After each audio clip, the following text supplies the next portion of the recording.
everything bass fishing. Coming to you worldwide from Megaware KeelGuard Studios.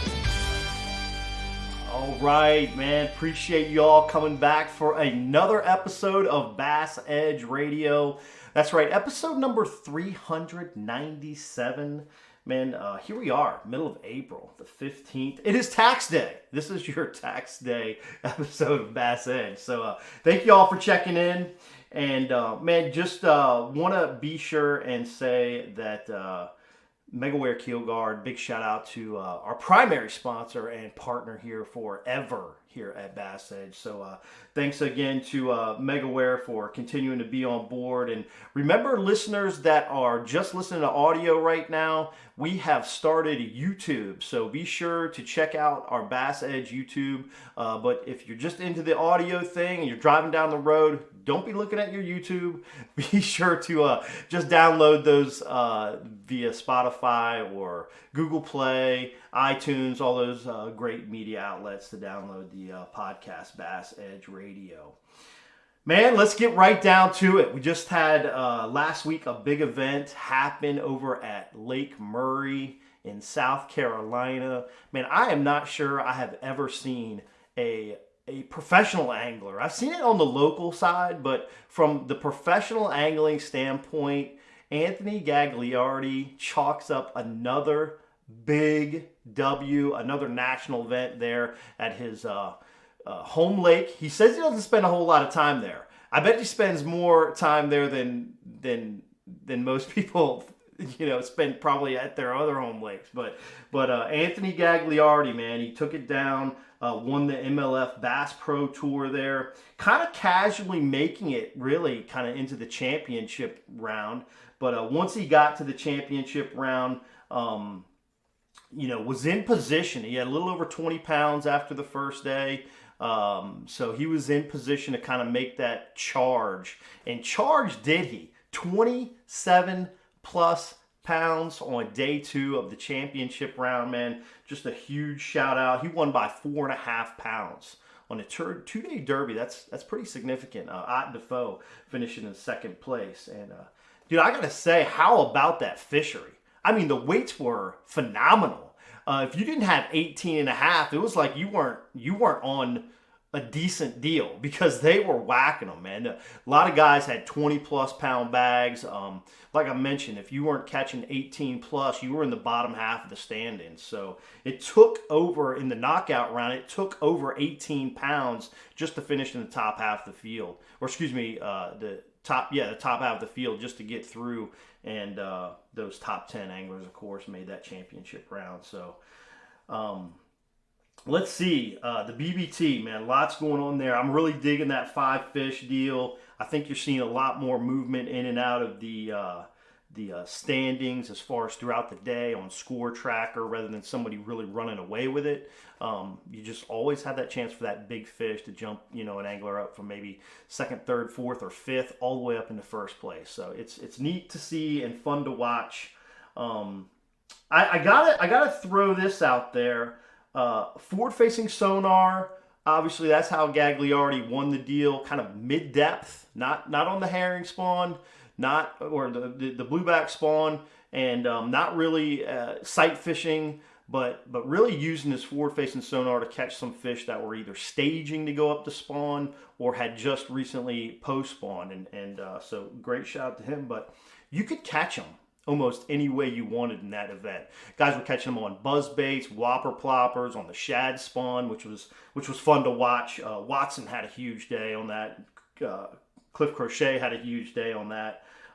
Herring spawn, we saw Nick LeBrun had a 25-pound plus bag. I think that first couple rounds of the event. So that was super cool to watch too. I think the neat thing is that so many things were in play that you could learn a lot by watching that event, whether it was the herring spawn, the shad spawn, sight fishing, or how Anthony won the event with that forward-facing sonar. But I got to tell you this, getting prepared for the podcast, I got to talk to the folks at MLF, and we might have a chance to do that here in a little bit. But the Bass Pro Tour, man, it's hard to see some stats. I saw Watson obviously he's a proud partner of Megaware KeelGuard too. So I saw Watson make the top 10. I was super excited, for my team member, James Watson, of course, out of Missouri. He's been fishing the Bass Pro Tour since it was established. He started fishing the MLF Selects. And, of course, he was fishing the FLW Tour. And when they made that transition, he fished the Bass Pro Tour. I'm not sure if it was his first top 10 or not. It could be the 5th top 10. I don't know, because the stats for the MLF aren't there. So we're gonna talk to the folks from MLF sometime down the road and see if we can get those Bass Pro Tour stats all together, because I love looking at all those kinds of things, man. It's fun to kind of understand more about the history of things that happen and put that into perspective, so that you can not only talk about it here on BassEdge Radio, but just with your buddies and stuff, like how well anglers have done in the past, or maybe how poorly they've done in the past. So that's an interesting deal there. But big shout out to MLF. They're doing a great job, because again, we had another awesome Toyota event at Lake Dardanelle. Up there on the Arkansas River, the Southwest Division. Zach King, local stick, finished second place a lot of times in the Toyotas, and he took the W there. He had 18-ish pound bags every single day. Zach mentioned in some of the press that he caught most of his fish sight fishing, which is really interesting on a river system like Dardanelle, because they had rain. The water fluctuates a lot. You really got to be dialed. So congratulations to Zach. And I got to give a shout out to Todd Castledine. Holy cow. Guy's leading the points again. That guy just owns the Southwest Toyota division. It's pretty amazing how consistent Todd is fishing in that region of the country. Of course, he's from East Texas and kind of knows all those places. So it's pretty cool to watch Todd do his thing. And got to give another shout out to Dylan Harrell, man. Dylan Harrell had a great finish there. Finished in the top 10. Actually, I think he made a top 5. But you can check that out on MLF. They do a great stats with the Toyota. So check out Dylan Harrell. Congratulations to him. I actually fished with Dylan in a BASS Junior Championship. I wasn't a junior, but I was helping Dylan catch some fish as a young angler, so it's great to see him kind of graduate with that. And lastly, I want to mention before we get on to our showcase segment, man, we got new Bass fan rankings out, man. I got to bring up a couple of cool stats or things that I think are pretty interesting.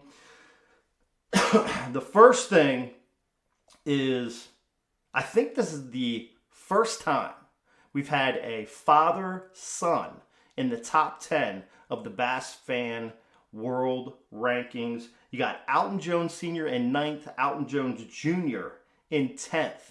So maybe appropriate for Senior to be ahead at this moment, but that's pretty cool. And of course, Jacob Wheeler still ranked number 1, but man, things have gotten a little bit closer there. Connell's in 2nd, Dustin Connell, Ott Defoe having a great year, as he does every year. All these guys in the top 10. Michael Neal killing it, Justin Lucas. You only have 2 Elite Series anglers in the top 10, which is also very interesting. But those guys are Chris Johnson and Tyler Rivette, who of course has come out a-blazing this year. So anyway, check out those Bass Fan rankings. They rank them all the way down, I think, to about 250. They're pretty accurate because of all the Bass Pro Tour anglers. You got 80 anglers there. Of course, the Elite Series, I think they're fishing 110 this year or 100 this year. So check that out. Great stuff. Man, I'm excited about our showcase segment. We're going to come with you with actually an angler. He's probably I don't know, he might be a media guy first, an angler second, but as of late, he seems to me as an angler first and a media guy second. But y'all stay tuned. We're going to have some fun with Jody White. Just got back from the ABA championship on the Red River. So we're going to have some fun talking to Jody and just kind of seeing what he's kind of up to.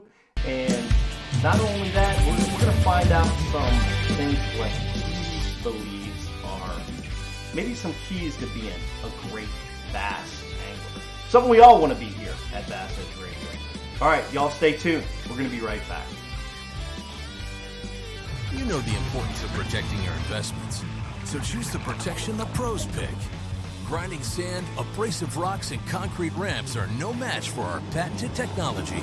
The Megaware KeelGuard is made tough and made to stick. Install it yourself in less than an hour, providing the most dependable, most trusted protection for your boat, guaranteed for life. Insist on the original KeelGuard the pros have picked for 25 years. Megaware KeelGuard. All right, here we are. We are back to BassEdge Radio, and we got the man himself, angler, media guy. What are we talking about here? We're going to talk with Jody White. We're going to talk about angling. We're going to talk about MLF Media. Jody, awesome to have you here on BassEdge. Kurt, it's a pleasure, and it's always great talking with you. Yeah, man. You do your podcast yourself with MLF. I do. Less frequently than I probably should, but yeah. The MLF Bass Fishing Podcast is that's the one, and you're definitely welcome to listen. And when I get home to Vermont, I'm going to try and kick it back into gear. Let's talk about that. You're from Vermont. You've been running all over the place. How long have you worked with MLF? Or FLW, right? So. Well, I was going to give you both answers. I graduated college in, I guess, 2013, if I'm doing my math right. And you're a Hokie. Shout out to the Tech. Yeah, go Hokies. The women's team had a really good run this year.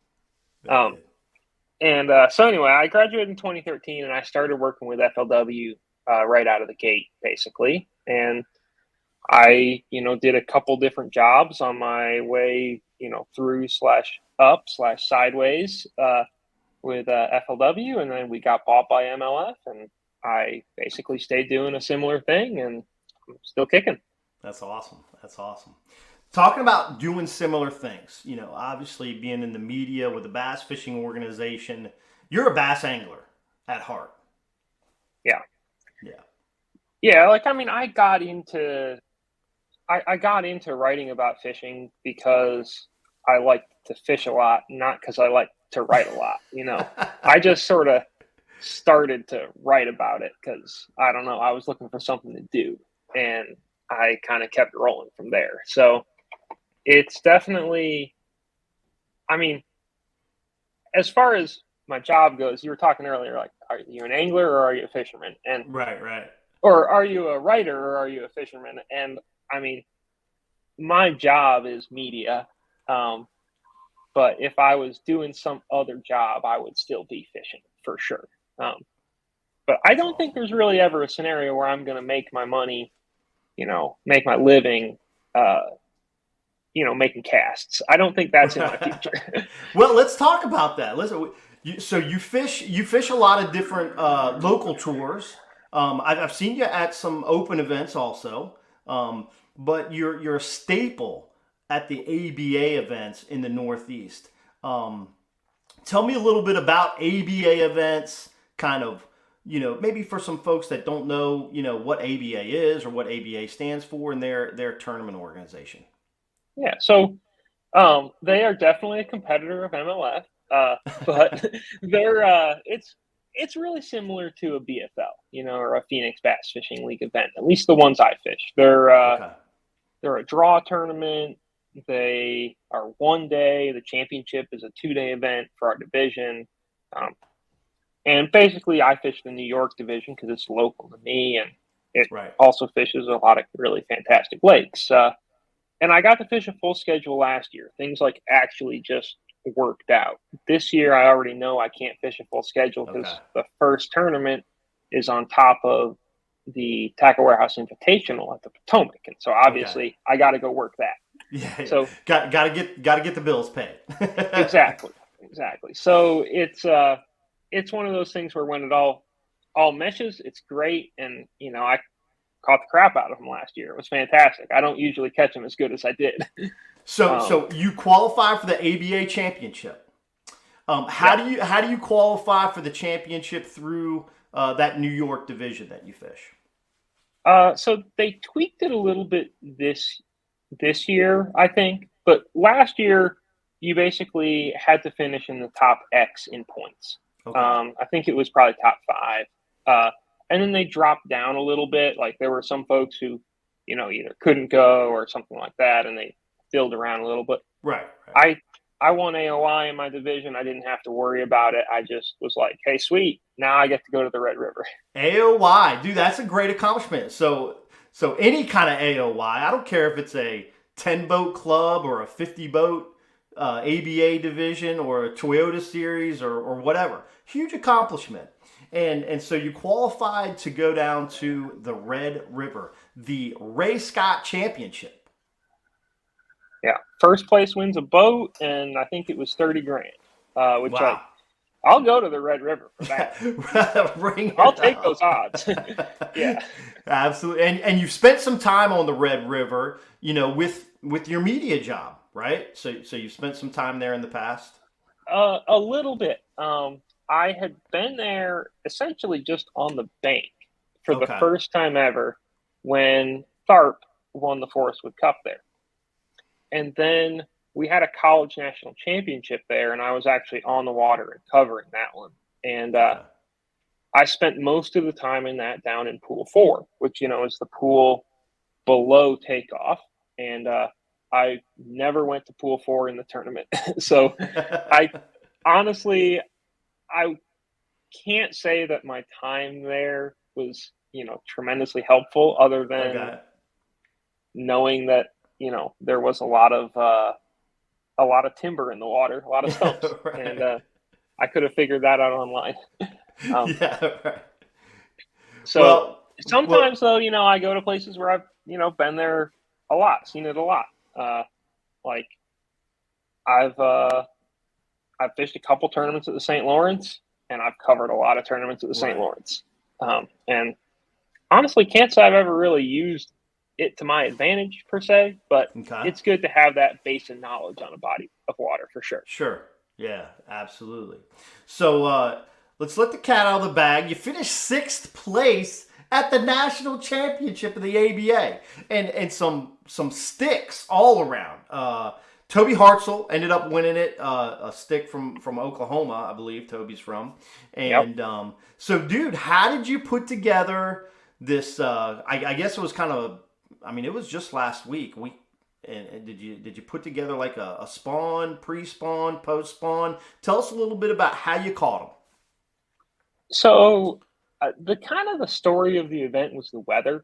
I think it would have been a much better tournament, a much different tournament if we hadn't had like 4 inches of rain between the end of practice and the beginning of the tournament. Right. We had a canceled day. The first 2 days, it was like 45 to 55 degrees and raining basically the whole time. Like, beautiful. They were biting in practice. It was good. And they kind of bit less and less as the tournament went on, unless you were Toby Hartzell, because he cracked them. Yeah, he got better and better every day, I believe. Yeah. So I've got the results up. Day one, he had 13 and a half, basically. Then he had 12 and a half, and then he caught 14 and a half on the final day, which, was the big bag of the tournament by like half a pound. And on the red, you're dealing with like half a pound matters there. Yes. It's a tight fishery. Absolutely. But it was great. Go ahead. Oh, I was going to say, like in practice, there were a lot of fish that, like, there were fish on bed or that I was sure were on bed, where you could flip in multiple times and they'd take your bait off and you could flip right back and they'd take it off. I caught fish on a frog. Had a good swim jig bite going, like on the edge of the hyacinths. And I ended up, catching a lot of fish on a swim jig on the edge of the hyacinths in the tournament. And then also I had like one key stretch of bank where it seemed like there were a lot of fish spawning and it didn't get super dirty. Okay. And then I caught a few other ones off stumps that I'm very sure were spawning as well. Because it was definitely like we had a full moon. We had all the conditions that you would want for them to spawn other than, good weather. Right. So you went back and you revisited these locales where you were shaking those fish off. You felt like they were on bed. Did you catch a lot of fish that you shook off? Actually, no. No. I That ended seems up, too perfect, right? yeah, the first morning of the tournament, I went into a creek where the day before, me and my practice partner, Gino, he's got a great last name. It's Billavois. Nice. Gino and I were going into creeks, and I would take one side and he'd take the other side because we'd never been there before. And Right. I went into this one creek where just the day before we got probably a dozen bites in it. Like, we thought it was good. I'd caught a 3-pounder on a frog. Like, we were like, this is going to be money.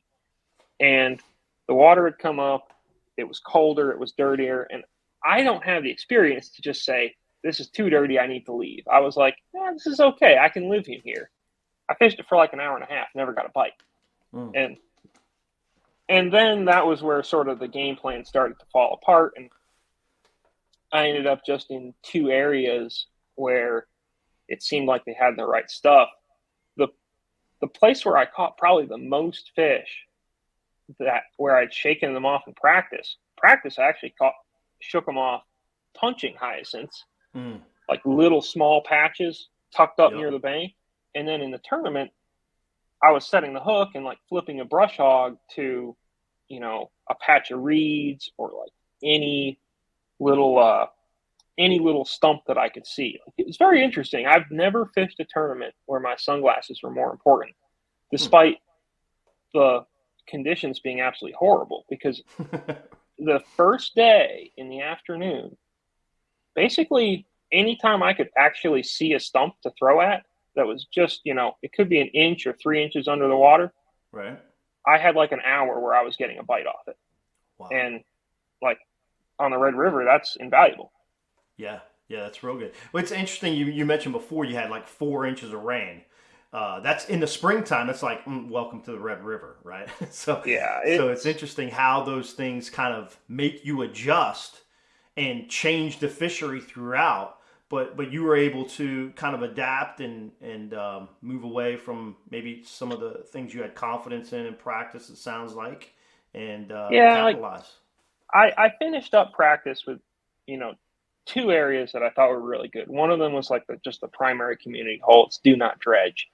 It's like right near takeoff. Yeah. I think on day 1 there were like 30 boats in it or something like that. Wow. And I caught a 3.5-pounder in there on day 1. So like, I'll take it. Right. Yeah.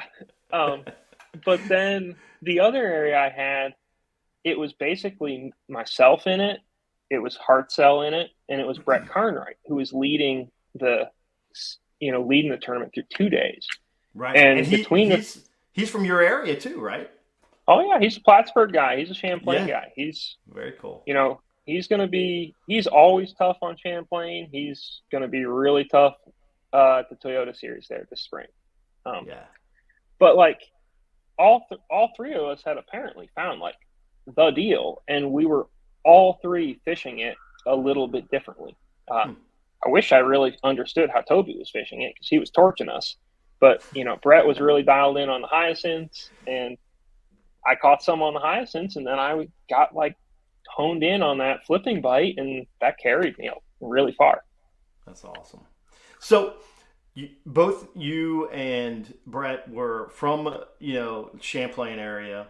And did you have a lot of similarities that you could bring from your home body of water to the Red River? Like, did you see the red and think, okay, I seen this kind of play out at Ticonderoga or something of that nature? Ty gets a little dirty at times, when the water's low. Ty can be dirty. It can be going into backwaters can be important, especially in the spring.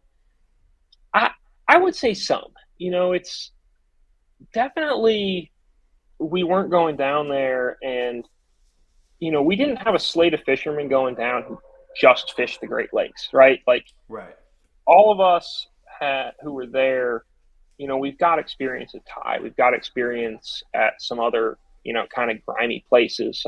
One of our tournaments was at Chautauqua last summer, and like it's really a pretty dirty lake. It's a grass lake. It's not really like the Red River, but we had a little experience. But overall, it's hard to say that we were really helped by kind of our leaned in upbringing. on your own, right?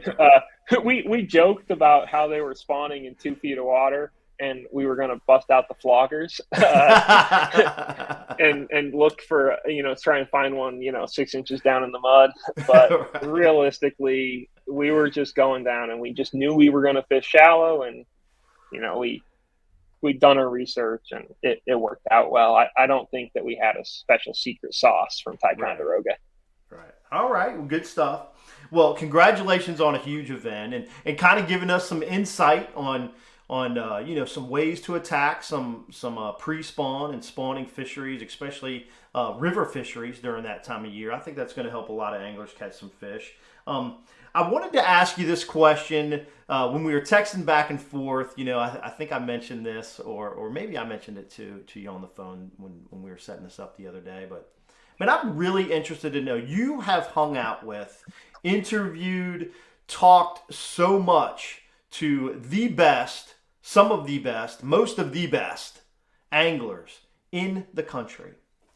What is the it factor that you see from your media perspective that is making these anglers exceptional at their craft? I think it's like a kind of a combination of factors, and I'll be curious to hear what you think of one of my factors. All right. Just because I can go a couple ways on it, but I think just having the passion for it is really important. I think that the amount of time and resources that you need to like prioritize and push in to trying to become a pro angler, like it's really intense. I fished all of the opens or full divisions of the opens for a couple of years. Right. And in hindsight, I realized that I didn't want it enough. Like, as much as I love bass fishing, I can look around at other people who have like just changed their entire lives around to push themselves into this sport to the top level. And it's like, well, yeah, I fish a lot, but I don't want it that bad. Right. So I think that the passion is one thing. I think another thing is like, I really kind of believe there's a sixth sense to bass fishing.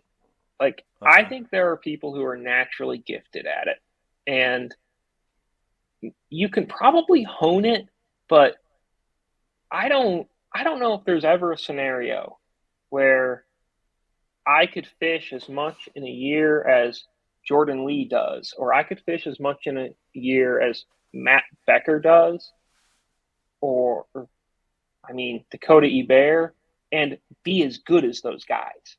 Yeah. Like, I feel like, and I think Dakota's a great example. That guy's off the chain. He's fished. Yeah, like, I don't know how many tournaments, like the last 3 years. It's got to be incredible. 40 or 50. Yeah. And multi-day tournaments, and some BFLs, but it's not like he's fishing, 20 Tuesday nighters. Right. He's like fishing lots of big tournaments against really stiff competition. Yes. And he, one, has the drive to keep doing it. And then two, he has an ability to sniff out fish basically everywhere. Like, I don't know the last time the guy had a medium finish. He's like always in the top 30. Yeah, it's interesting. I think it's a great point. I really like the passion. I think that's, if you don't have the passion, you're not going to put in the time, right? Yeah. And obviously, like, there's a lot of different ways to make a living in bass fishing. Like, I think you're exceptional proof of it. I'm proof of it. Like, you can get yourself close to fishing. You can, a lot of ways, there are a lot of people who are way better at thinking of ways to make money than I am. But like, as far as just, if you're going to be Brian Thrift, it seems like, one, you've got to have the passion to like commit or spend a tremendous amount of time. And then I just feel like there's something in the back of his head that's wired differently than, me. Yeah, the other one, with passion. Then you mentioned the sixth sense. I completely, wholeheartedly agree with that. I think it even comes down to just a person's mechanics, like their natural mechanics, like just the way that they wind the lure, or the speed of retrieve, the way that they do some skill sets that seem like it's just the same as everybody else, but it's different enough. And they see something that other anglers aren't seeing that's giving them that opportunity to be one of the best of the best. Yeah. And I'll say it doesn't have to, you talked about mechanics, and I think you're right. But it doesn't have to look pretty, right? Like Andy Morgan looks amazing bass fishing. Right. That man flipping and pitching is one of the smoothest, most beautiful things in the world. Brian Thrift sets the hook, and half the time he hits himself in the head. He's got more like legit bloopers of him, almost snapping a rod on the hook set than anyone I know, and he's one of the best in the world. Mitch Crane holds a rod wrong. Like, if you watch Mitch Crane, he's doing it wrong. And he is knocking out top tens left and right. Like, he works really hard, and he does things differently. Like, I've had him on the podcast. He is approaching professional bass fishing differently than anyone else, from the amount of time on the water that he is just not spending, because he's, doing dentistry instead and like spending time with his family. He's doing it differently, but he's succeeding, I think, because he's a hard worker, but also incredibly fishy. And he might not tell you he's all that fishy, but I think he's really dang fishy. He's got to figure it out. Yeah, he does. And he's doing really well. Really, really well. Obviously made the Bass Pro Tour after, I think, 2 seasons? I want to say it's either 2 or 3. Like, it wasn't very long. No, it was not. And then, but I got to give the shout out to Orlando Wilson. That is who Mitch Crane holds his rod like, by the way. So he may have funneled this history from Orlando. You remember Orlando Wilson? No, not at all. You don't? Oh my God. I mentally was like, I'm going to Google this. He is an iconic. I guess, it'd probably be late 70s, early 80s. He fished BASS, of course, in the early times when there was only BASS. And he was an iconic television host, the Orlando Wilson Fishing Show. I'm sure you can catch it on YouTube. I think if you do, you will see some Mitch Crane in Orlando, right. Or maybe you're seeing Orlando in Mitch Crane might be the best way to say that. Well, I can't wait to look, and I tell you what, as soon as I see it, I'm gonna send some clips over to Mitch. I'll be like, hey, you're actually doing it right. Oh man, it's so great, man. Jody, I want to thank you for stopping by with us here at BassEdge. Do you have any final thoughts? We're going to get ready to go to a featured angler spotlight, but man, it's been an awesome time having you here. Any final words of wisdom for the audience? I don't think I've got any particular words of wisdom. I'd say, just keep fishing as much as you can, because that's what makes me happy. But I think that your next guest is going to be probably super interesting, because, man, he is a fascinating guy. And if I wasn't really hungry for Mexican, I would stick around and listen. And also, I'm frustrated about stats too. But I really don't have a solution for that right now. So you saw the intro. So what is the deal? Are you going to be able to help us out with the MLF website stats? Or at least put in a good word to somebody for us? Every time I have an opportunity to put in a word, I do it. Okay. Because it's really annoying. Well, you can mention that you were on the BassEdge radio podcast, and the BPT stats came up, and they do. It is the best website for pro circuit stats, invitational stats, Toyota stats, BFL stats. Stats out the wazoo. Yeah. The highest Bass Pro Tour. It's missing the stats. We need some stats. Oh my God, I need stats. Kurt, you're making a lot of sense. All right, man. That's cool. We'll put in a good word for us. Jody, thanks again for stopping by BassEdge Radio. You guys stay tuned. As Jody alluded, we're going to get ready to roll into the featured angler spotlight. Y'all stay tuned. BassEdge Radio will return in a moment. See you, Jody. Hi, Kurt. Excessive shock and vibration are two leading causes for premature battery failure. Prolong the life of your batteries with the new Megaware Battery Guard. The Battery Guard sits under your battery and absorbs excessive vibration and bounce, reducing G-shock by up to 80%. Great for boats or anywhere shock and vibration can damage a battery. The Battery Guard can easily be trimmed to fit virtually any custom shape or battery size. Save money by protecting your batteries. Spend more time on the water and less on maintenance. Find yours at megaware.com. Here we go. We are back to some BassEdge Radio. We got the man. I see a dark screen. Keith, are you there? I am here. Can you hear me? I can hear you really good. I can hear you great. We've got you on a video. Do you have some video for us? Can we see where you're at and what you're doing? Man, I'd love to. I don't know what I'm doing, to be honest with you. Well, I have that same problem often. I do have that problem often. What are you on, your cell phone? I am. I think you can, there you go. We got something coming. Up. I punched something, yeah. I see it. Man. That's all good, man. Here we're gonna go. We're gonna go with the single screen. Most importantly, we've got Keith Poche. Actually, I'm gonna leave you like this. You might figure something out as we go on. But yeah, man, well, thanks. I mean, I could leave and come back, but I don't know. You might not want me to. Yeah, nah, we don't want you to leave, man. We just want you here just like that. Maybe this is a Keith Poche in the dark episode. I'm in disguise. In disguise. There you go. Yeah. Man, Keith, thank you so much for hanging out with us and coming on BassEdge. Man, let's talk about what's been happening in your life. You won your first MLF Bass Pro Tour event over there at Douglas and Cherokee just a couple weeks ago. Man, that must have been something that really fired you up. Tell us what the thought process was and just the feeling now that you've kind of let that settle in a little bit. Well, Kurt, I mean, you know me. We've been around each other for quite a while, and you've seen the struggles over the years, the ups and downs, and the tough seasons. And man, this is not easy being out here. And I'm kind of giving you a long answer to a short question, but no, yeah, we want to hear dude, it. you just cannot imagine how I felt to get it done on that level.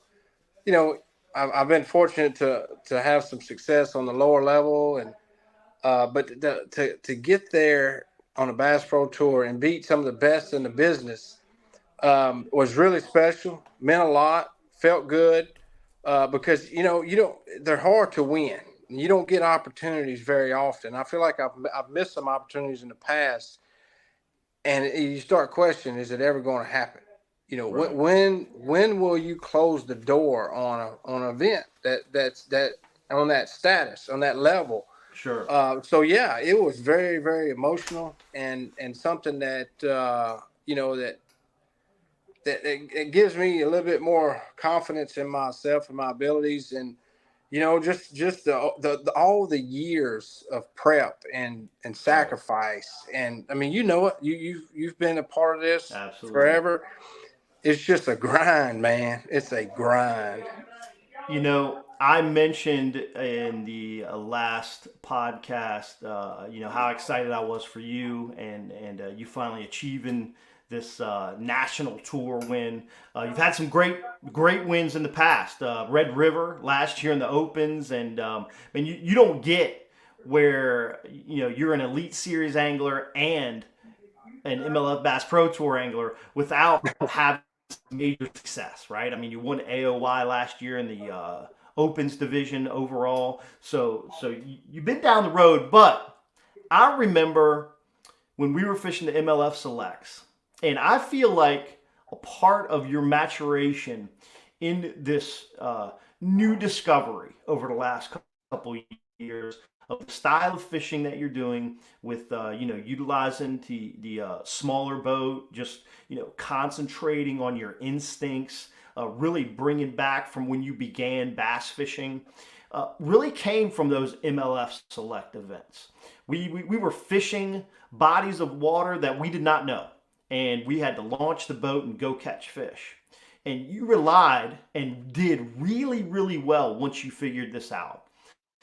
When you really started to rely on your personal instincts, your youth, your passion for bass fishing, which got you to that point of at that time being in the Elite Series and fishing the MLF Selects, it really brought you to this place, or was the beginning of the road, I feel like, that brought you to this place today, because you could really just let loose, kind of be free with your thought process. No preconceived notions. There was no waypoints, And what do you think about that statement from me and my vision of where I saw you came from and where you are today? Well, you're pretty spot on. I mean,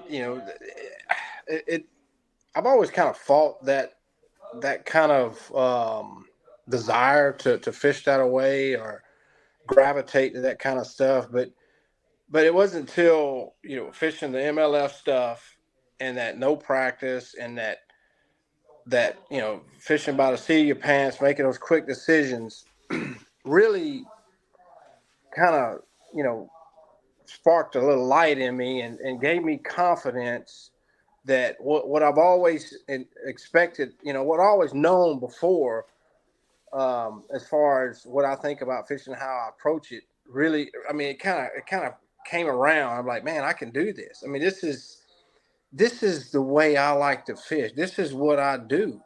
Right. And I just, things just started rolling and, my confidence level went way high. And I just kind of went with what I think. Like, instead of trying to do what other people do or what everybody says you should do on this lake or, the thing here, I just did what I wanted to do. I don't care what people say or what they think or what, what I'm saying? Like, it's just a deal that, I mean, I take chances. Don't get me wrong. It doesn't always work out, but my confidence level and my abilities and what I feel like is what I should do is just through the roof. And I go for it. And I tell you, man, sometimes I surprise myself. I'm like, did that really happen? Like, really? Like, did I really do that? And, I got a lot of haters, they say this, they say that. I mean, you probably go around reading the comments and they're going to say anything about anybody that's being successful, but you got a lot of people that are following and are really excited about what you're doing, Keith. I mean, sure, anybody that's doing something different, you're gonna get both sides of the fence, right? Mm-hmm. And typically, folks that aren't feeling good about what somebody's doing, they're the most vocal all the time. The positive feedback isn't as vocal generally, but I guarantee you've got a lot more positive momentum behind you than negativity. There's no question. In my opinion. That's a true statement. But there's a few people that kind of disagree that matter, if that makes sense. That are in positions that I feel like that they should be a little bit more understanding. They should kind of take a step back and understand what I'm doing and how am I doing and kind of what it's doing, what I think I'm creating for the sport, and stop being selfish and kind of appreciate it, if you will. Sure. Because I'm taking some chances, and what I'm doing is I do it the right way. And I'm gonna say it again. I do it the right way. I follow every rule. I know, and trust me, I've got to really fine tune. I got to watch myself, because people, for one, are looking at me, and some of the things I do, it's not against the rules, but I'm pretty close to, what I'm saying, like, how to run in a place or different thing. Of course, they change the rules on that, and winching and pulling and all that, and so I've always followed the rules 100%. Sure. There's no question about that. But people, I kind of want to smirk about this, but they wonder how in the world is he doing that. You know what, man? I figure things out. I'm a thinker, and they just don't understand. They're not in that environment. They're not on that level of that mindset, if you will, of trying to figure out ways to be creative, to get into a place or catch a bass. And it's not always getting into a place, but to create opportunity for yourself in a position, put yourself in a position to catch them. So, but they're not thinking about that. So they think I'm doing something wrong. That's their first, that's what they go after first. Oh, he must be this or he must be that. No, it's really simple. If you just kind of think about it, it's really not that hard to do what I do. I hear you, man. And you put in a lot of work. You put in a lot of time. Let's talk about that real quick, man. So many exciting things going on. 3 events in the MLF BPT. You're sitting in 6th place overall in the standings. Is that 3 events? Yeah, 3 events so far. Man, you've had such a crazy schedule. You won, as we mentioned earlier, the Stage 2 MLF Bass Pro Tour, and then went straight to the Bassmaster Classic. I know you well enough that you probably practiced the Bassmaster Classic days on your off days from the MLF, but a lot of people think you just went and fished the Classic with no practice. I did, Kurt, but because I know you work hard. Yeah. Well, I only got 2 days because I had a competition day during a practice on the Classic waters. So I got 2 days in the freezing cold, spitting sleet, snow, rain, 25 degrees.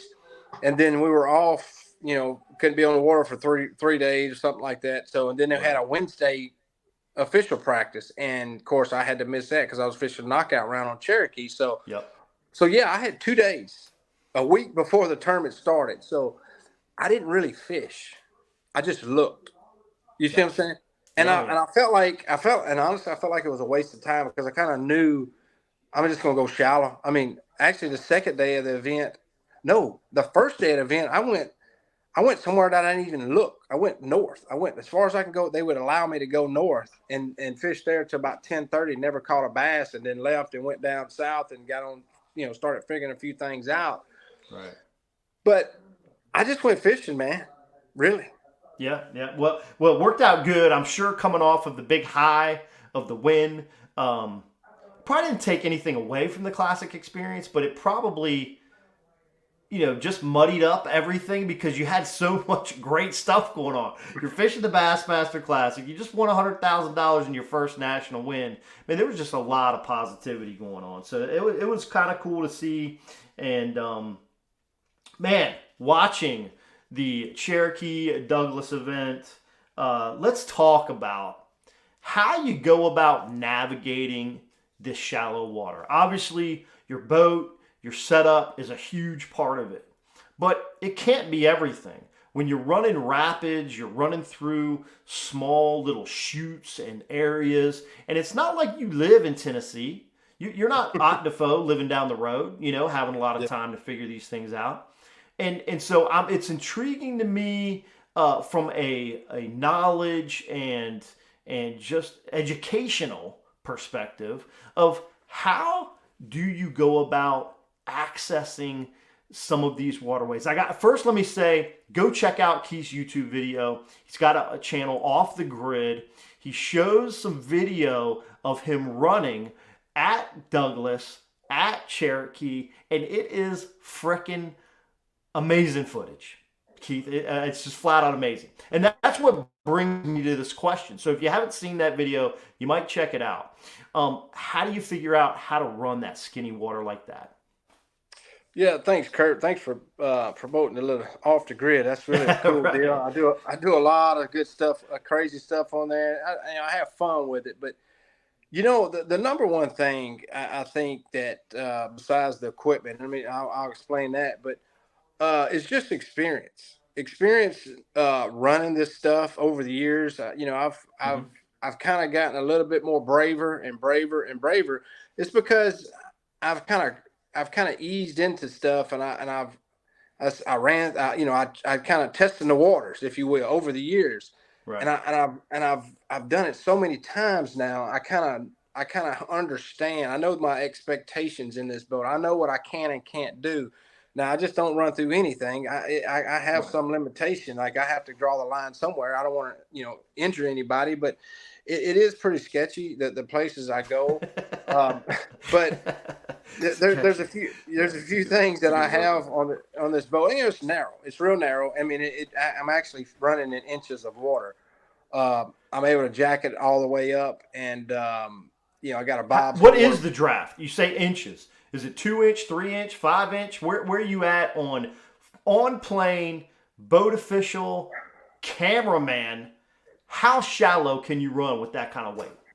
Well, it's kind of hard to explain. So actual running, I'm probably running straight up, wide open, jacked all the way up. Probably I can get away with 7 inches. Wow. So that's awesome. But it may be a little shallower, but it's hard to know exactly within that inch. I mean, because the way the boat is, right. If you're going with the current, against the current. Ballpark, 7, 8, 9 inches, somewhere in there. Right. But you can't set down in 7, 8, 9 inches.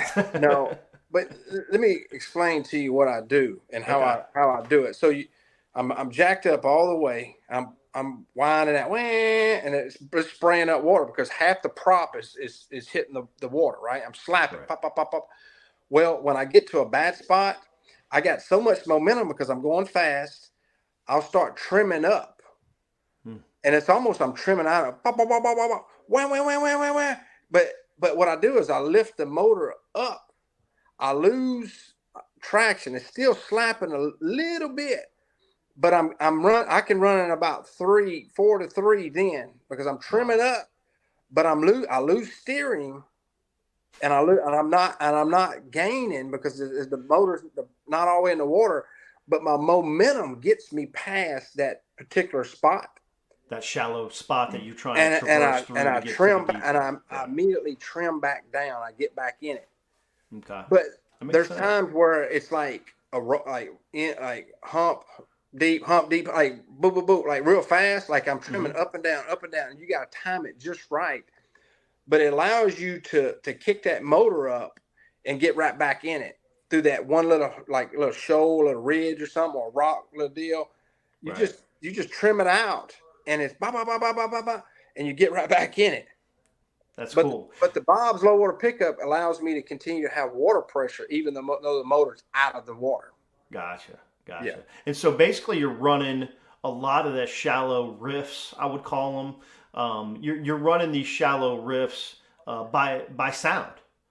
That's how you're operating your motor. You're not looking at a trim gauge. No, you're not. It's like making a cast. It's like shooting a basketball. It's like riding a bike. I've done it so much that I can just. It's a feel. I'm jacking it up, trimming it, turning it, and it's something I've kind of just gotten so good at over the years that I'm able to do some things that most people. And it's a flat bottom boat. It's not a jet. It's not a tunnel hull. It's a stock motor and boat. So, and that's part of the requirements to fish these tournaments or any tournament. A lot of people want to say this, but I do it now. I can't just run through anything. I mean, I'll draw a line, like I said. Sure. But it's a thin line though. There's not much I can't. There's not much I can't go through. Yeah. Like I said, check out that video. You see that thin line. So, how does that work? When you're adding weight to the boat, obviously, it was interesting. In the Cherokee event, and I'm kind of dialing this in because I'm sure it kind of affects some of your decisions a little bit because it affects your boat's performance, right? And that is the first day of the championship round, you didn't have a cameraman. So you were probably able to get up there to that dam at the top end of Cherokee easier than the second day because at this point, you're in contention to win. I mean, you were already kind of in contention, but now they're thinking, Keith can really make some noise here and make this happen, and they got a live camera guy with you. Does that affect you and how you can get around? Could it affect accessibility to fish at times, I guess is where I'm going. Not as much as you would think, especially running. Now, while you're fishing, I mean, it would kind of make the boat, drag a little bit or tilt, but you gotta understand is when you're running, I mean, that motor is so powerful, whether it's a 90 horse, I got a 115 on this, I got the max you can put on this boat. But I mean, it just, it pushes it no matter what. That little extra weight is not changing anything. I'm still getting the same amount of lift.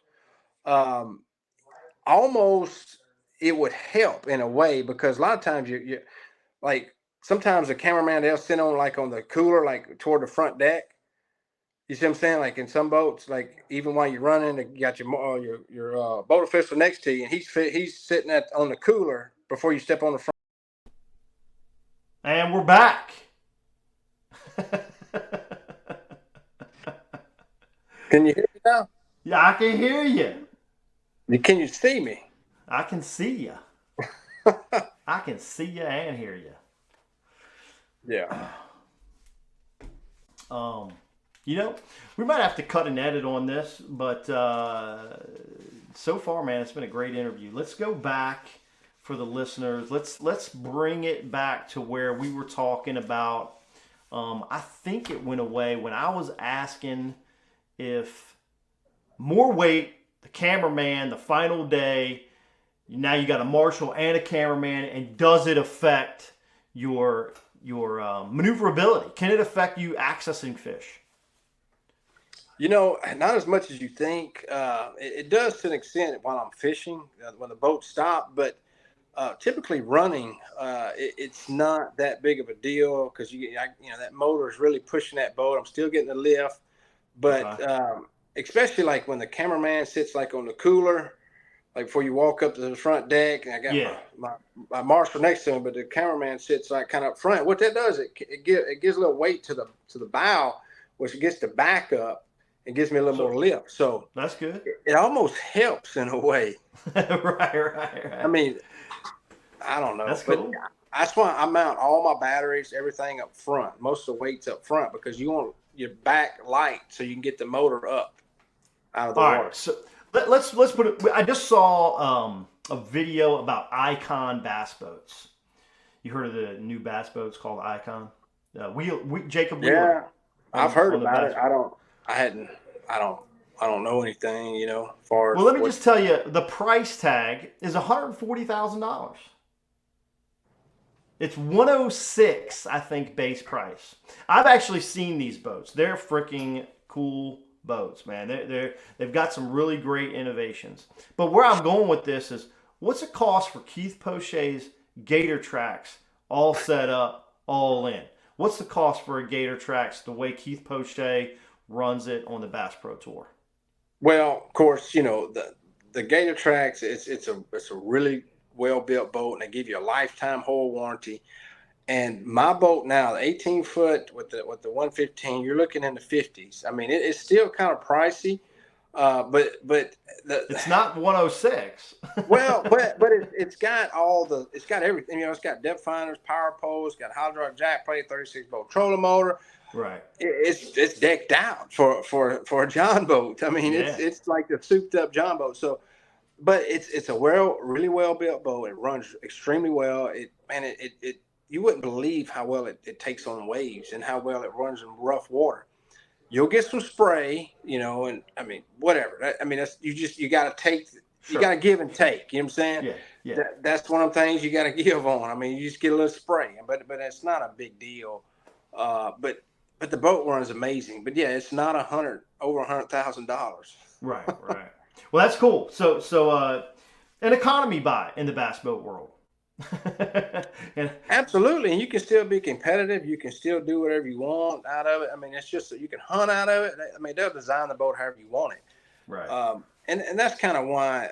I mean, it's still the amount of boats you're getting. It's kind of pricey, but it's you pay what you get. You get what you pay for, and they build. I mean, it's hands down the best aluminum boat in the country. Awesome, man.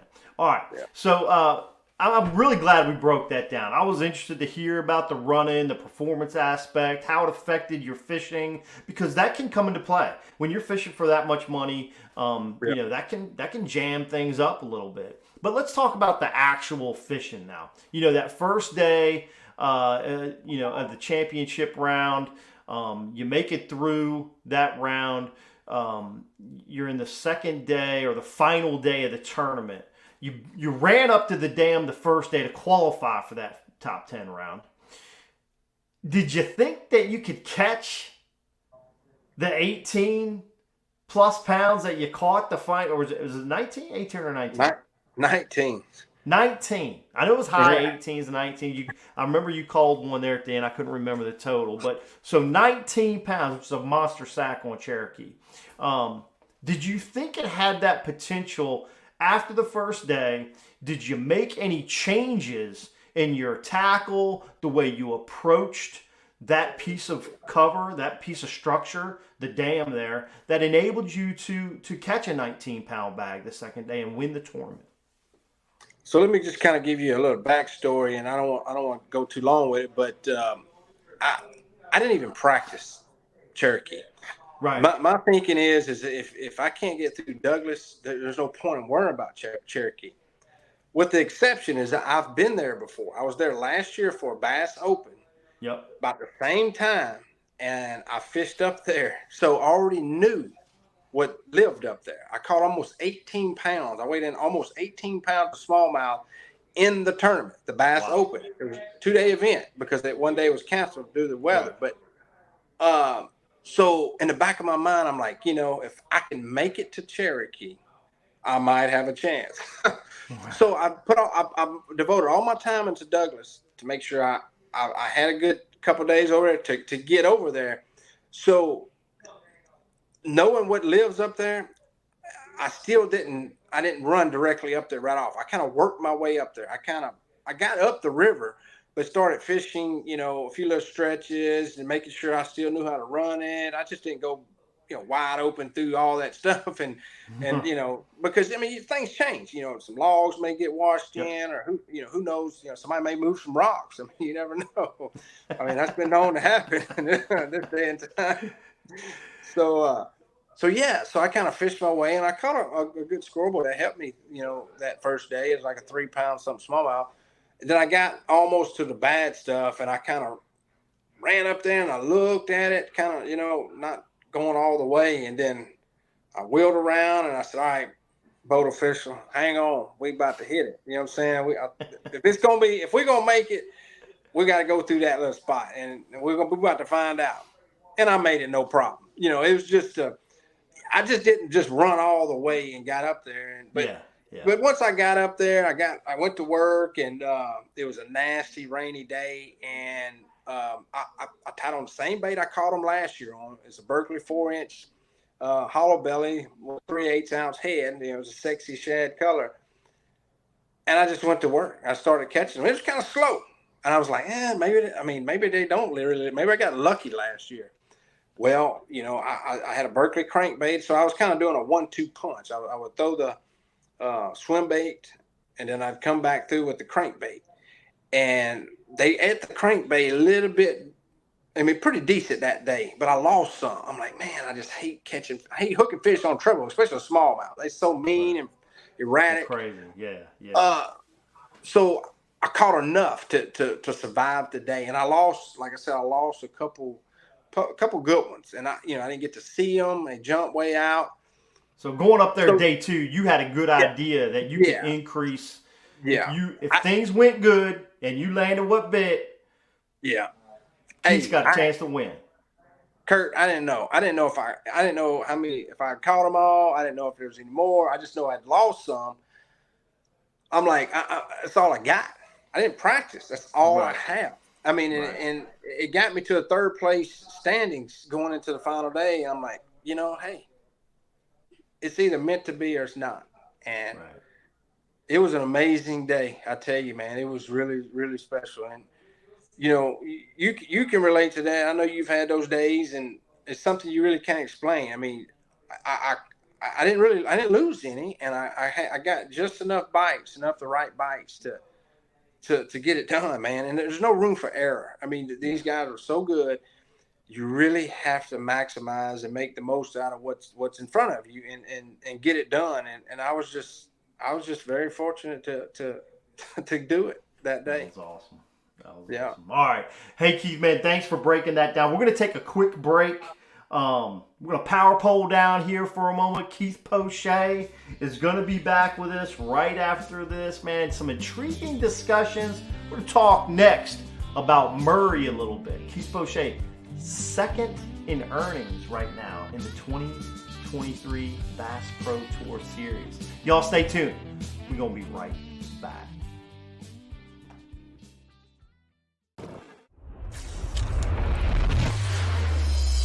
Nitro, a rush of tournament adrenaline.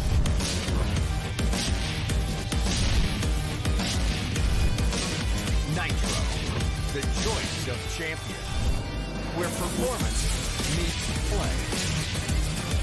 Nitro, a big water beast, a pure fishing machine. Nitro, release the champion within.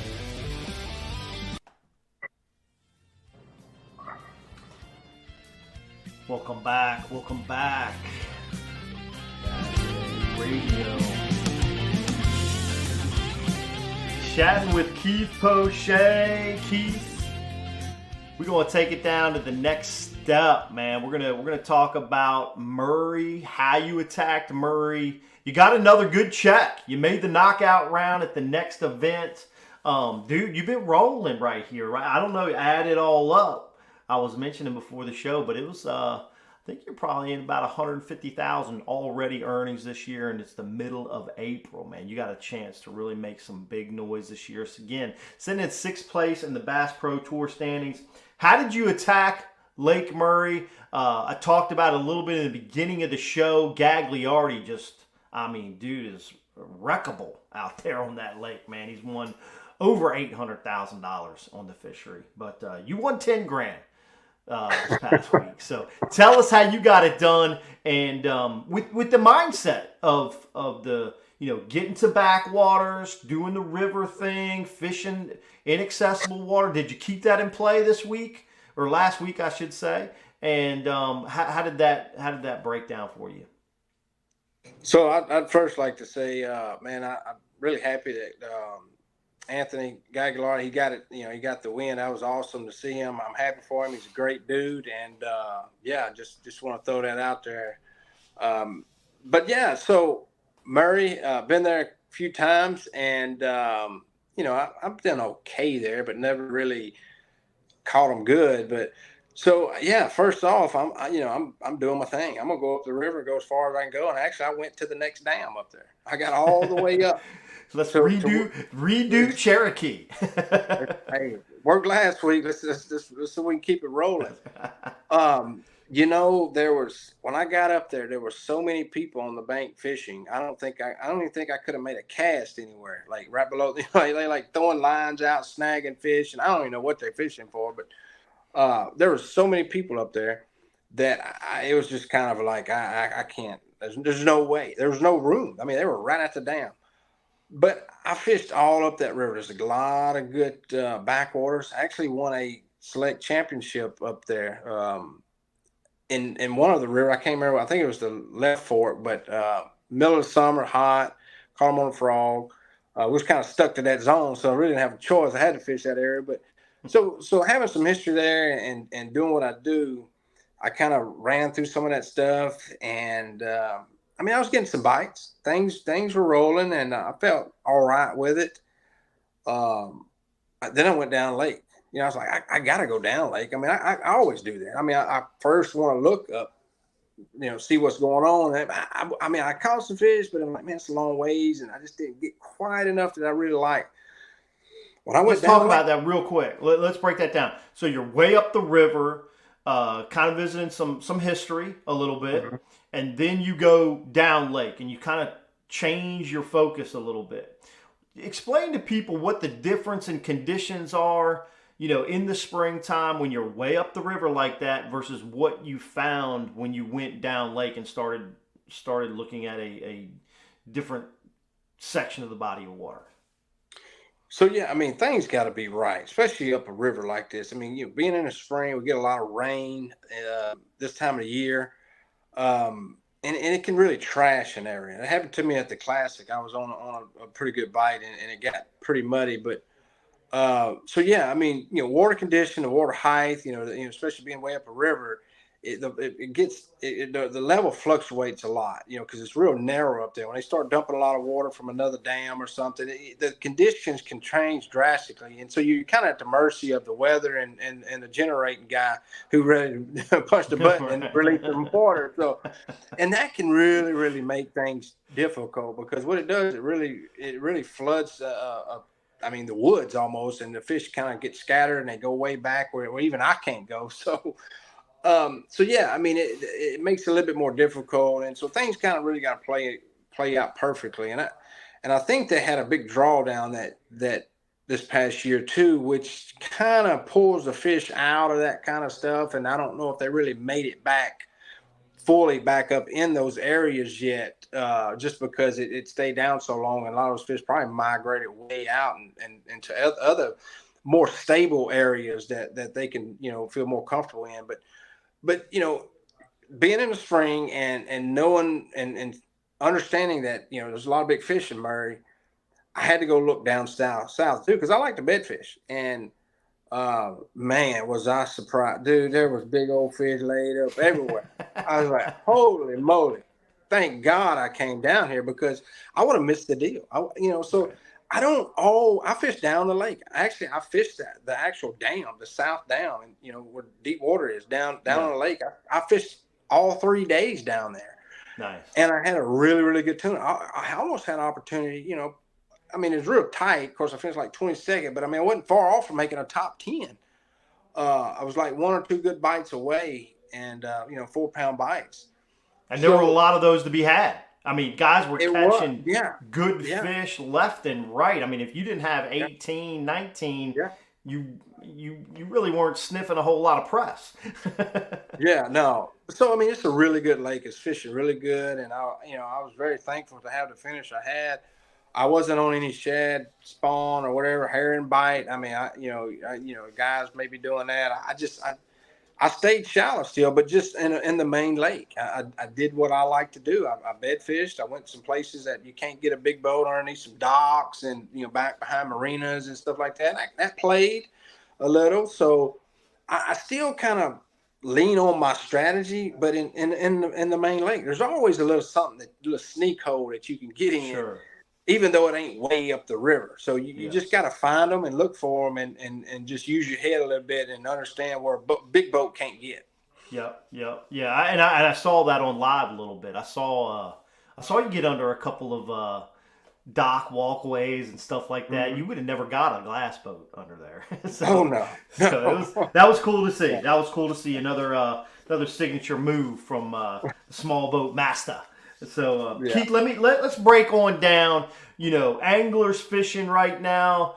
Starting to enter post-spawn conditions a lot in the south, especially as we creep into this second half of April. You start getting into the end of April. A lot of places going post-spawn.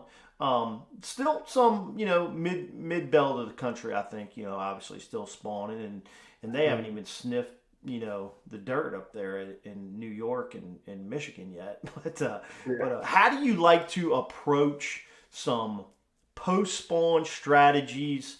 Are you still kind of keeping with your backwater, river, hard to access places, or is there something that you're going to lean on, outside of that focus?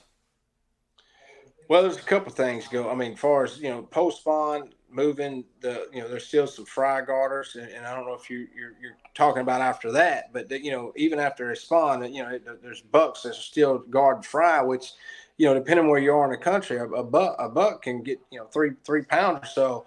Sure. And I caught several of them at Murray. So I mean, that's a strategy. Catch them on a frog swim jig. They guard fry, or jerk bait, top water, just whatever you are, wherever you are in the country, and whatever fits the best conditions you're in. But that, or a lot of them big females that hang out pretty close in some of these areas, especially up the river, backwater kind of things, because they kind of live in that area. They kind of, that's their life. And unless it gets really, really extremely cold or extremely hot, they may, back off into a creek channel or something somewhere. But they'll go out and they'll sit on some stumps or some lay downs, something off the ends of them, somewhere they can just go hang out and chill and kind of recover. Right. And typically you can catch them, maybe slow rolling a vibrate jig or spinner bait down some of those, trees or flipping them or typically, by that time a shad spawn starts rolling in or, brim bed. So they kind of, in my areas, they kind of just hang out and pretty close. They may pull off just a little bit right there, not way up where they were spawning, but they're not far. So just keep a lookout for little things like that, little isolated things like grass patch or, like I said, lay down or something that's off by itself. Because they're looking for, they don't want to work too hard. They want to chill out. They'll fish them bigger. They want to chill out and just get an easy meal. So, you just got to fish them a little slower, use, flip, pit ball or something like that. Just, real subtle. There's some great tactics, so I'm sure the listeners will look for some of those keys. I like the fry garter, man. I like the fry garter thing. I think the fry garter is an interesting topic because some lakes are prolific with fry garters, and you see a lot of them, and they're easier to target. Actually, a lake like Lake Murray is a big fry garter lake. Gunnersville, big fry garter lake. I can't get no information now. We got MLF coming up here. I mean, don't be giving me no information. What do you got? What do you got coming up next? Just so I don't go anywhere. I don't need to go. It's our next Bass Pro Tour on Gunnersville. Where's that at? Oh, it is on Gunnersville. Gunnersville, yeah. Okay, cool. Well, that leads me into another question. I know. But that's good that it's on top of your mind. That's important. Yeah. That's important. That leads me kind of into another question, and one that I had written down here as a note that I wanted to talk about, and that was rules of bass fishing. Now, you knew going into the 2023 season, you wanted to attack the MLF Bass Pro Tour. You wanted to attack when I mean attack, I mean fish competitively with intent to win, right? And you wanted to fish the Bassmaster Elite Series. You knew that there was going to be some issues with competing in all the events because of schedule overlap and these kind of things. And I've seen some media here recently that kind of leans to, when are these organizations going to get together and let an angler like a John Cox or a Keith Poche, kind of be a professional angler, fish what they need to fish, be a pro and fish national events. And I don't really want to take this conversation there, but what my question is, you knew these things were coming. So I'm interested to understand kind of your overall intention when tackling both tours, understanding there's going to be a lot of these obstacles. Ultimately, it's going to cost you, a good bit of money without the possibility to earn it back through performance, which is a decision that you knew was going to come and that you made. And kind of, obviously, I know your intention is to fish everything you can fish. That's what your job is. But how did you weigh the pros and cons from that aspect? Knowing that, these kind of things were going to come up throughout the year.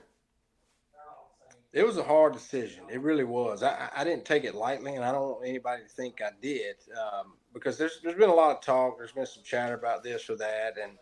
But the number one thing is my family was behind me and my sponsor was behind me to making this decision. So it wasn't just Keith Poche saying, let's do this. I mean, I wanted to do them regardless. I mean, don't get me wrong. I mean, I'm having fun. That's what I want. I want to fish more. But I didn't want to close a door unless I absolutely had to. And I think in life, you don't do that in general. You don't close a door unless you that's a bad decision. Right. They created a platform, Bass and MLF. They have these two platforms, and they gave me an avenue to fish both. The schedule line for me to fish the Opens and still fish Bass Pro Tour. So I did that last year, and I had a really good season on the Opens. So I qualified for the Elite Series. Right. I earned 2 years over there by qualifying through the Opens. I'm guaranteed this year and next year. So I earned my spot for 2 years. So looking at it, okay, why not try it? Yeah, it may be a little bit more financially, but like I said, my family's behind me, my sponsors behind me, and it made sense because there's a couple of conflicts, but I'm creating opportunity for myself, for my sponsors, and trying to make more money because look, if I win, there's more tournaments I could opportunity to win. Absolutely. So some people disagree with that, and that's their opinion. I don't care because if you think about it, back when they had FLW and Bass, a lot of guys fished both then. Yes. And I don't recall, and I don't know of anybody that complained back then. Right. I don't know if it's because it's John Cox or Keith Poche. I don't know why they complain, but all I can say is get over it. I mean, if you don't like it, change the rules. I mean, but why fault a guy that's created an opportunity for himself? I think, like you said before, the leagues need to get together because they're only hurting us. They need to give us more opportunity to fish both, or make a rule where we can't fish both. Yeah. It's simple as that. But don't play games and go back and forth on who's scheduling better back and forth. Because I think if they work together, they would get a lot better response from the fans and the anglers. Like, it would be a lot better for everybody. Well, I'd like to say, I think that's a great outlook that you have. I think, you don't close the door of some opportunity and possibilities because you don't know what's going to happen. And you could go out and win a couple of Elite Series events this year. You've got 2 years. Maybe next year the schedule lines up a little bit better. We won't know that until it happens. And ultimately, you're giving yourself an opportunity that you earned. And, man, I hope that there isn't other professional anglers that look at this as a negative because I think anglers need to support anglers. We've seen in the past that anglers that just don't keep a positive vibe and momentum, it eats at everybody inside. Not just inside somebody personally, but inside this industry of bass fishing. And, man, we just got to keep it positive. We got to cheer everybody on, whether it's, Keith Poche or Anthony Gagliardi or Jody White, right? Whoever. And let me just add to kind of what you're saying. And I think, I'm not saying we need to create a union. I don't know, maybe we do. Or maybe, like basketball players, they had a strike. I mean, sure. I think as anglers, I think we need to stand up as a group, as a whole, and do something because we deserve more. I really think so, and I can actually say that I have the right to say that because I think I've struggled just about as much as anybody else has struggled. So, we deserve more. And I think the younger generation needs more as well. And that's why another reason I fish out of this boat. I think it's getting so outrageous. When you're talking about the boat over $100,000, when is it going to stop? When can the average guy get involved and be successful, not have to worry about financially trying to survive, pay his bills at home, going out and competing? It's becoming a rich man's sport. And I think we need to take a step back and just realize that, hey, we're going to price ourselves out of a job before you know it, because people. Looks like we lost Keith there for a second. He's probably going to come back in real quick, but completely agree with everything that Keith is saying, and that process that anglers go through to try to make a living in this sport. It can be difficult at times. So anyway, super big shout out to Keith. Oh, here he comes. He's back. We got him back. Just said something where it went wrong. Yeah, no, we got you back. So I was just letting the audience know that, Keith, I completely agree, man.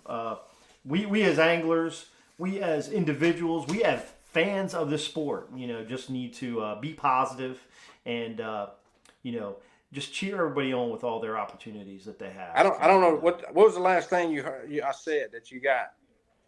Basically, you were just talking about, a union, how, it'd be nice for anglers to kind of get together. I think that's probably why MLF came about, was because anglers weren't really getting what they wanted and it didn't come together, so they made their own organization. It's a difficult deal.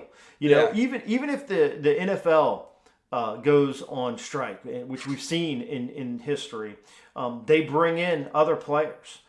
There is somebody to replace everybody. Unfortunately, that is the mantra of life. But it would be nice to, just keep trailblazing what you're doing, Keith. It's going to be, it'll be interesting to see, what kind of movement does Keith Poche's actions help the world of fishing? Whether it's using a small boat, fishing both tours, taking DQs because of schedule conflicts, and all of these kinds of things. So I do believe, Keith, you are a trailblazer. I think it's positive. I don't think there's, I understand that people might not understand you.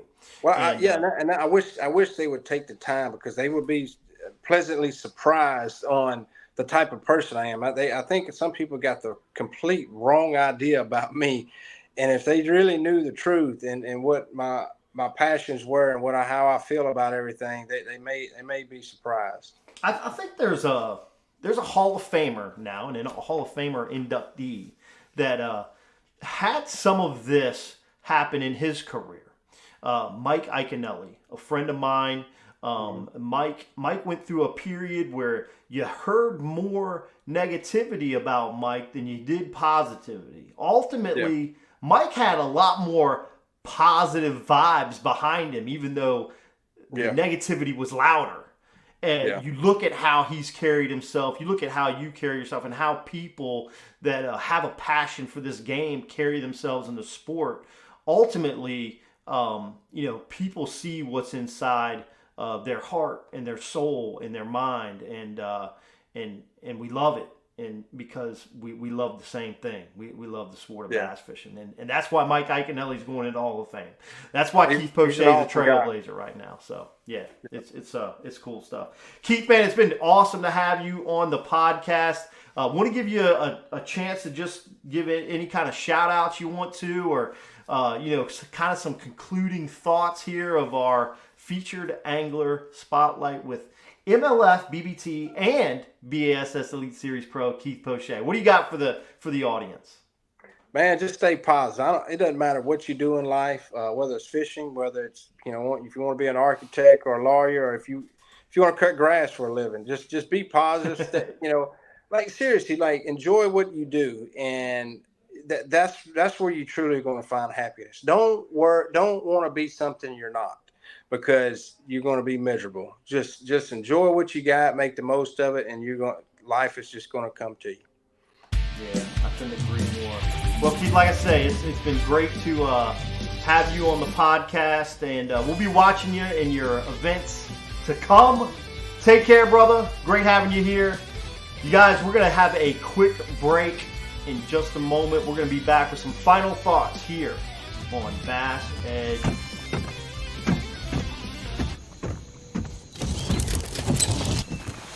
Nobody wants to run out of power when they're on the water. There is a better way. Introducing the Charge Marine Power Management Station from PowerPole that does the work of 3 devices: a traditional battery charger, a charge on the run, and an emergency start system. PowerPole Charge. All right. Welcome back to the program. Some great interviews today. Really enjoyed that. Thoughts from Keith Poche. Thoughts from Jody White. There's been a lot going on in the show today. Trying to kind of think of it all and kind of see where I want to take some of my thoughts. The deal with let's first start with our showcase segment with Jody White. Man, it was Jody really brought some neat things, being a media guy and being that he provides MLF statistics. He's going to help us with that. He's gonna also provide some great information on that Red River where he finished top 6 in the ABA. But what was really cool was understanding Jody's perspective of what makes a bass angler successful. He named a couple different things. One was sixth sense. Anglers having that sixth sense of just being able to, act out of instinct to be able to catch fish, or the way they retrieve a bait or wind a lure. I think that there's definitively anglers that have that, but I think that's something an angler that doesn't have it can overcome a little bit. And the way they overcome that is with Jody's other topic of conversation of how to become a great angler, and that is have basically an out of control amount of passion for the game. So I can see how that is with a lot of anglers that just fish a lot. You can kind of go through the list of some of the top 10, and I won't try to go through that right now, but we talked earlier about the Bass Fan top 10. And if you look at the top 10 of anglers right now in the Bass Fan World Rankings, you're going to see anglers that have some amazing passion about the sport. So, man, thanks again for Jody coming out. Let's rekindle a little bit about Keith's conversation. I like the fact that Keith is just, beating to his own drum, man. He's just doing Keith, and what my perspective is from that is I kind of saw that whole thing evolve. I explained it a little bit as I was talking to Keith, but kind of saw this progression that he went through, and to finally see him get that big win, the first national win at the Bass Pro Tour Stage 3. There at Douglas and Cherokee, it was.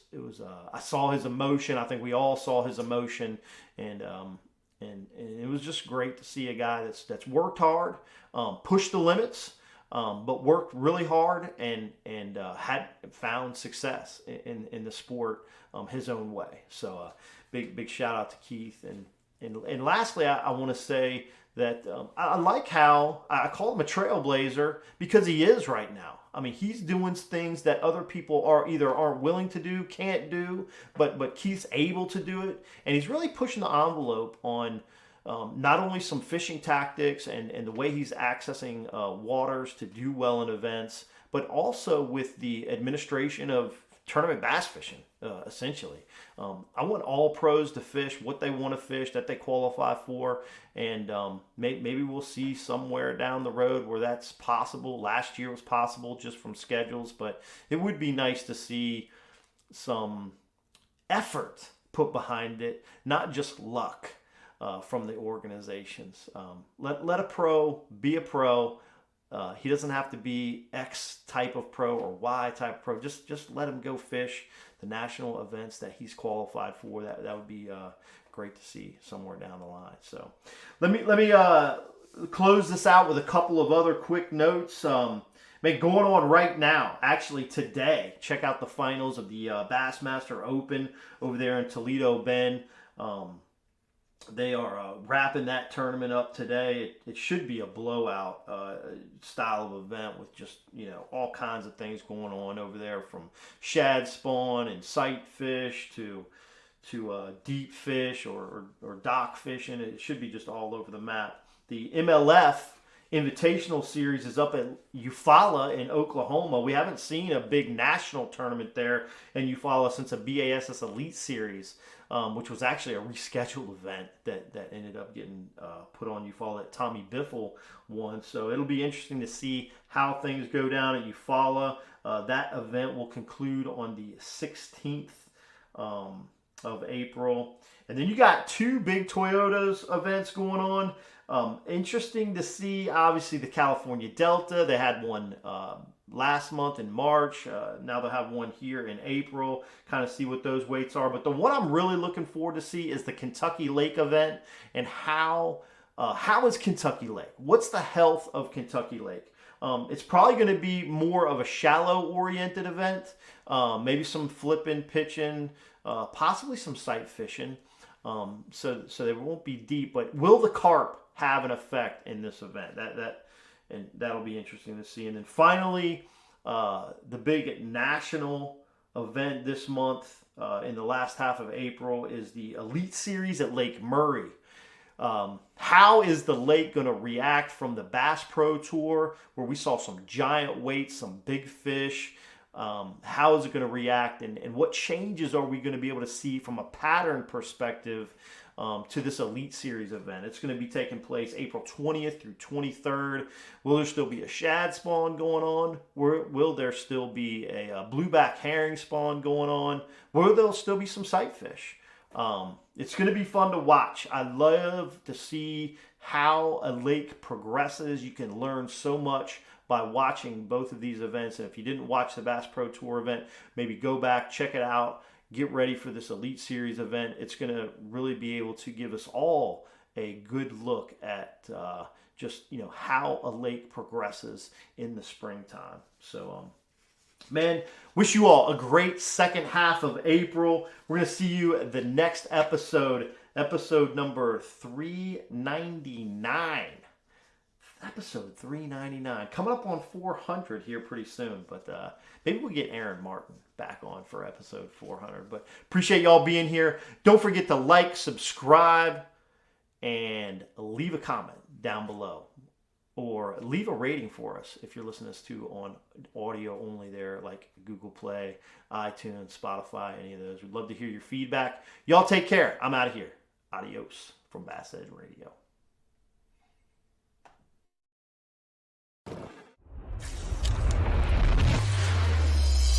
Nitro, a rush of tournament adrenaline.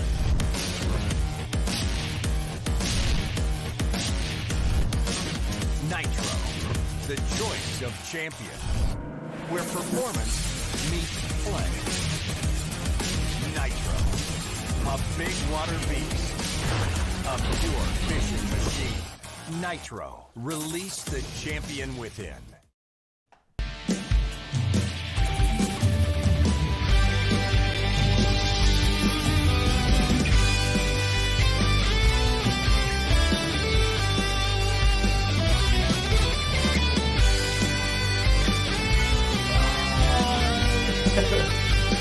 See y'all next time.